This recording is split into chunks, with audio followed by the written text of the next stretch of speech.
Hello everyone, welcome to my new video. তো আজকে হচ্ছে আপনাদের সাথে শেয়ার করব সেকেন্ড পার্ট। তো কালকে হচ্ছে আমি ভিডিও ছাড়তে পারি নাই, তো এই জন্য হচ্ছে আজকে আপনাদের সাথে শেয়ার করব।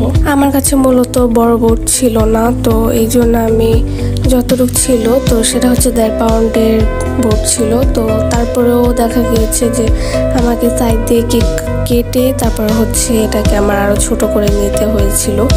তো এই কেকের ডেকোরেশনটা খুবই সিম্পল ছিল। তো এটাকে হচ্ছে আমি 2 থেকে 2.5 ঘন্টার ভিতরে রেডি করেছিলাম। রোজ বানাতে গিয়ে দেখেন কি অবস্থা। তো অনেক কিছুই মানতে হয় কেকের ক্ষেত্রে। অনেকে মনে করে কেক বানাতে কোনো ব্যাপারই না, অনেক বেশি ইজি। তো যারা বানায় শুধুমাত্র তারাই জানে যে এটা কীরকম সহজ, কীরকম কঠিন। এই ভিডিওটা আপনাদের কাছে কেমন লেগেছে অবশ্যই কমেন্ট করে জানাবেন। আর আমার ভয়েস ভিডিও আপনাদের কাছে যদি ভালো লেগে থাকে অবশ্যই কমেন্ট করে জানাবেন। তো আল্লাহ হাফেজ।